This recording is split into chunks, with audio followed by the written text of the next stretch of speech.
Welcome back to Rupees Kitchen. ఈరోజు మన కిచెన్లో మటన్ ఫ్రై అండి.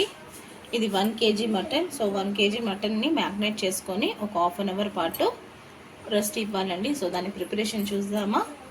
కేజీ మటన్ అండి, మంచిగా 3-4 టైమ్స్ వాష్ చేసేసుకొని పక్కన ఉంచుకోవాలండి. 1 కప్ ఆఫ్ కర్డ్, 1 స్పూన్ హల్దీ పసుపు, ఇంకా ఒక 2 స్పూన్స్ ధనియా. కారానికి తగ్గినంత కొంచెం మా ఇంట్లో స్పైసీ ఎక్కువగా తింటారని చెప్పేసి నేను ఒక 4 స్పూన్ కారం వేసాను. ఇంకా కొంచెం హాఫ్ స్పూన్ మిరియాలు, half spoon garam masala, home made garam masala అండి.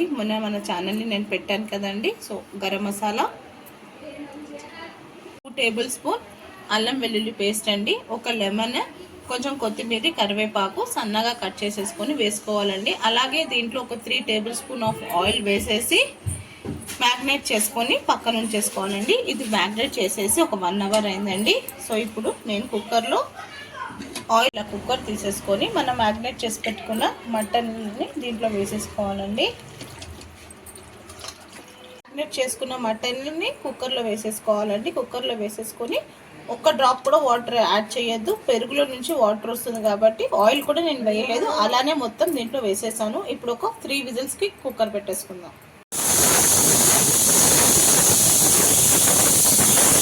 వెడల్పాటి గిన్నె తీసుకోండి. దాంట్లో ఒక 4 టేబుల్ స్పూన్ ఆఫ్ ఆయిల్ వేసేసుకొని 1 స్పూన్ సాజీరా, ఇంకొక 4 to 5 ఇలాచి, పట్ట, లవంగా, ఒక 2 పట్టాస్, ఒక 5 to 6 లవంగా వేసేసుకొని ఇది కొంచెం ఫ్రై అవుతున్నప్పుడు ఒక 2 ఇంకా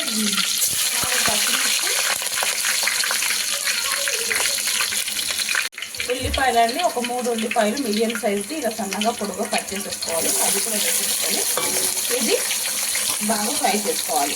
ఇలా ఉల్లిపాయలు కొంచెం కలర్ చేంజ్ అయ్యాక ఒక హాఫ్ స్పూన్ అల్లం వెల్లుల్లి పేస్ట్ వేసుకోవాలండి. ఆల్రెడీ మనం దీంట్లో అన్నీ వేసేసి ఉడికించి పెట్టేసుకున్నాను నేను. ఒక 5 విజిల్స్ వరకు ఒక 80% కుక్ చేసుకోవాలి. ఇంకా 20% ఇలా మనం ఫ్రై చేస్తాం కదండి, దాంట్లో కుక్ అవ్వాలి. ఇలా అల్లం వెల్లుల్లి పేస్ట్ వేసుకున్నాక ఒక 5 మినిట్స్ బాగా ఫ్రై చేసుకోవాలండి, దాన్ని పచ్చివాసన పోయే వరకు.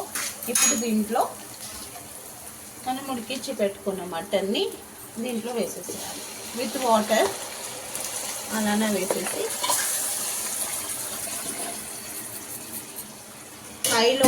హైలోనే ఉంచాలండి, సిమ్లో ఉంచొద్దు. హైలో ఉంచేసి బాగా కలుపుకోవాలి. మూత పెట్టొద్దండి. మూత పెడితే వాటర్ వచ్చేస్తుంది కాబట్టి ఆవిరి మీద ఇంకా ఉడుకుతూ ఉంటుంది, ఇంకా వాటర్కి అయిపోతుంది మనకి ఫ్రై కాబట్టి. సో ఉన్న వాటర్ని బాగా కుక్ చేసేసుకోవాలి. ఇలా బాగా కుక్ అవుతున్నప్పుడు ఇంకొక స్పూన్ కారం వేసుకోవాలండి. ఇప్పుడు ఒక హాఫ్ స్పూన్ గరం మసాలా, ఒక పావు స్పూన్ జీరా పౌడర్, సాల్ట్ తక్కువ ఉందండి. సో కొంచెం సాల్ట్ వేసేసుకొని అన్నీ ఇంకొక 5 మినిట్స్ బాగా ఫ్రై చేసుకోవాలి.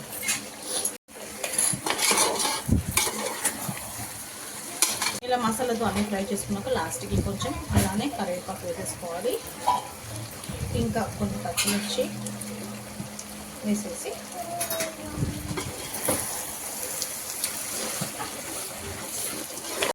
అయిపోయిందండి. ఇంకా అయిపోయింది. లాస్ట్ కొత్తిమీర వేసేసుకొని గ్యాస్ ఆఫ్ చేసేసుకొని సర్వ్ చేసుకోవాలండి. దీంట్లో మళ్ళీ ఎక్స్ట్రా మసాలాస్ ఎందుకు యాడ్ చేశానంటే మనం కుక్కర్లో వేసుకున్నప్పుడు మటన్ ఉడుకుతుంది కదండి. సో అప్పుడు కొంచెం చప్పగా అయిపోతుంది అని చెప్పేసి మళ్ళీ నేను ఎక్స్ట్రా మసాలాస్ వేసాను. ఉప్పు, కారం, ఇంకా కొంచెం అల్లం వెల్లుల్లి పేస్ట్, జీరా పౌడర్, గరం మసాలా. నేను జీరా పౌడర్ మటన్ మ్యాగ్నేట్ చేసేటప్పుడు వేయలేదు, దీంట్లో ఎప్పుడు చేసేటప్పుడు దీంట్లోనే వేయాలి. జీరా పౌడర్ నేను కంపల్సరీ యూస్ చేస్తానండి మటన్ ఫ్రైలో, మటన్ కర్రీలో కూడా. సో ఇంకా నేను సర్వ్ చేసేసుకున్నానండి ప్లేట్లో. ఇంకా రెడీ అయిపోయిందండి స్పైసీ మటన్ ఫ్రై అండి. చాలా అంటే చాలా బాగుంటుంది. మీకు కారం ఎక్కువగా కావాలంటే ఎక్కువగా వేసుకోండి. నేనైతే 1 kg మటన్కి సరిపోయినట్టు అన్ని మసాలాస్ చూపించాను. అదే మీరు దాంట్లో ఆఫ్ చేసుకోవాలంటే మసాలా అంతా తగ్గించుకొని వేసుకోండి. సో లాస్ట్కి కొత్తిమీరతో ఇలా లెమన్తో చేసుకుంటే చాలా అంటే చాలా బాగుంటుంది. ఇంకెందుకండి లేట్, మీకు కూడా నచ్చినట్టయితే మీరు కూడా డెఫినెట్గా ఒకసారి ఇలా ట్రై చేయండి. నచ్చితే లైక్ చేయండి, షేర్ చేయండి. కొత్తగా ఎవరైనా మన ఛానల్ని చూస్తే సబ్స్క్రైబ్ చేసుకోండి. మీ రూపీస్ కిచెన్. అలాగే ప్లీజ్ వీడియో ఎక్కడ స్కిప్ చేయకుండా ఫుల్ వీడియో చూడండి. మీ ఒక లైక్ నాకు ఇంకొక వరకు రీచ్ అవుతుందండి. సో ప్లీజ్ ఫుల్ వీడియో చూడండి.